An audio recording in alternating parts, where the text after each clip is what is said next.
Apa jadinya jika sebuah area industri kerap dikaitkan dengan sebuah tempat yang dianggap keramat hingga disinyalir tutup lantaran alasan tersebut? Seperti nasib sebuah pabrik spare part motor di kawasan Sentul Bogor yang harus tutup sejak tahun 2007 silam, di mana pabrik ini disinyalir memiliki ratusan karyawan sejak berdiri di tahun 2001.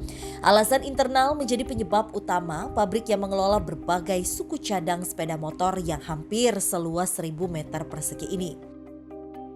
Kalau untuk berdirinya itu sekitar tahun 2001-an. Kalau untuk spesifiknya tutupnya itu kan kita kurang tahu ya, masalah internal. Cuman dari semenjak 2 tahun itu udah mulai goyang, udah ada pengurangan karyawan.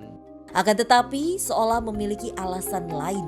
Mengapa pabrik berhenti beroperasi dan terbengkalai selama 16 tahun hingga masa sekarang ini di mana terdapat sebuah mata air yang tertampung pada sebuah kolam di mana masih dalam kawasan area pabrik yang mana disinyalir dianggap keramat dan sudah ada sejak dulu kala. Saya kan di bawah suka bersih-bersih itu nyapu-nyapu di bawah ya mata air. Itu ada sosoknya terus ular juga. Tak ada yang tahu secara jelas bagaimana mata air tersebut hadir, namun yang pasti sebelum pabrik didirikan, area ini merupakan lahan persawahan dan juga terdapat sebuah pabrik penggilingan sagu, di mana sumber air yang digunakan warga berasal dari mata air tersebut. Ini tadinya sawah, mata airnya ada di situ. Udah lama, udah saya berdiri di sini itu udah ada. Seolah memiliki keterikatan yang kuat, aura mistis di area pabrik dengan mata air fenomena gaib tak hanya dirasakan saat pabrik kosong, melainkan saat masih aktif hingga desas-desus kecelakaan kerja yang kerap hadir bermuara pada faktor gaib yang ada. Celakanya sih kita nggak tahu, cuma asal sebabnya tuh kadang ada yang bilang ulah jin gitu sih. Kayak sempat ada karyawan yang celakaan di sini ya kan, karena lagi pembuatan spare part kayak gitu. Yang kerasukan itu saya masuk malam, yang siang ada saya dengar gitu. Lantas, mampukah kami menguak desas-desus dan mitos yang beredar jika pabrik ini dibiarkan kosong lantaran ada alasan gaib yang berkaitan dengan mata air yang dianggap keramat tersebut?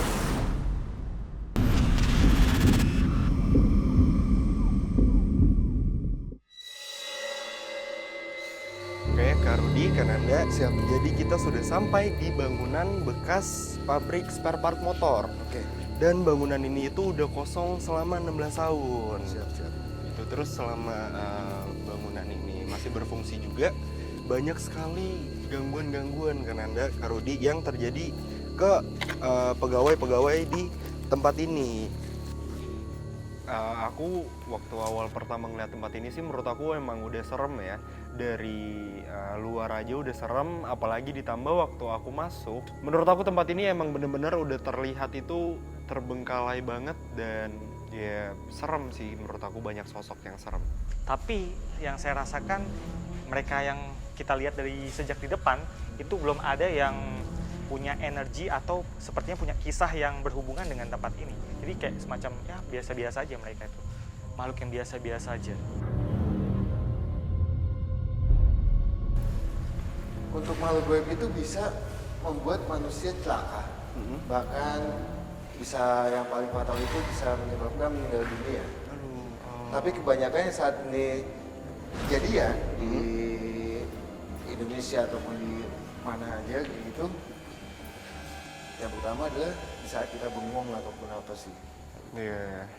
Perlahan tapi pasti kami pun melusuri setiap ruangan yang ada guna mencari sosok astral yang kerap memberikan gangguan saat tempat ini aktif. Jadi emang pada saat kita masuk udah mulai ada hawa yang bisa kita bilang ada kisah, tapi suatu kisah yang mungkin bisa kita bilang sangat janggal. Tapi untuk sosok makhluknya itu masih sampai saat ini masih belum bisa ketemu sih. Oh, kan Anda masih belum bertemu dengan sosok itu. Begitupun Kak Rudi.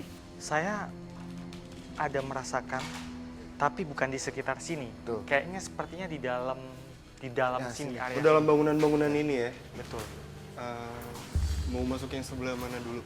Kita coba ke sana. Kayaknya kalau aku ngeliatnya ada magnet yang menuju minta kita untuk ke sana.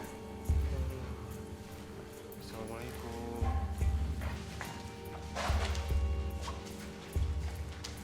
Anda hati-hati. Baru Barusan ada seperti lemparan teman-teman dari arah sana. Ada sesosok makhluk hitam besar di dalam. Saya penasaran dengan dia. Sebentar Kak Rudi. Salam. Waalaikumsalam. Assalamualaikum. Wow. Assalamualaikum.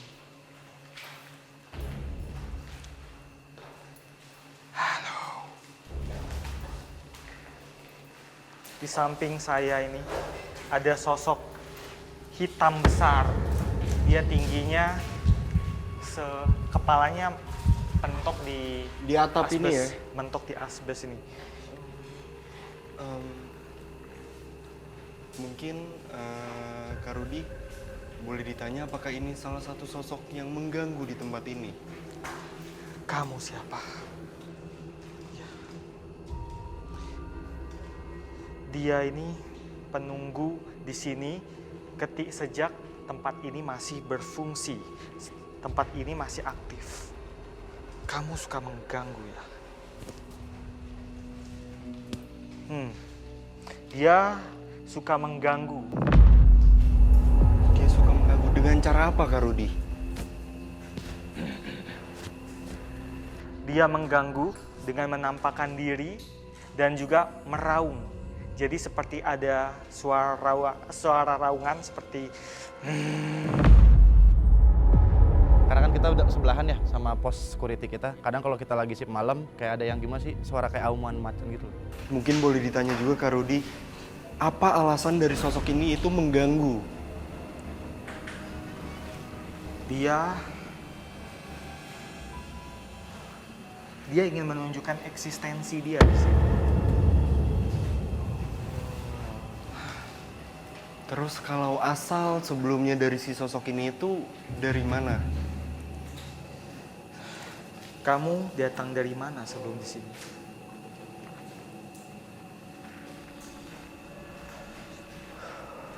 Sungai Cisadane. Sungai Cisadane. Terus kenapa sosok ini akhirnya memutuskan untuk tinggal di tempat ini dan mengganggu para pekerja di tempat ini, Kak Rudi?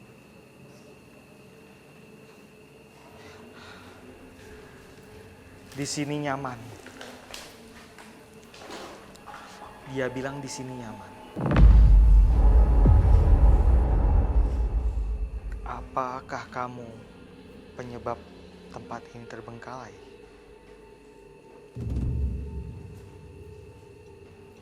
Dia bilang, kalau kamu mau tahu tentang tempat ini, tanya saja pada sepasang orang tua.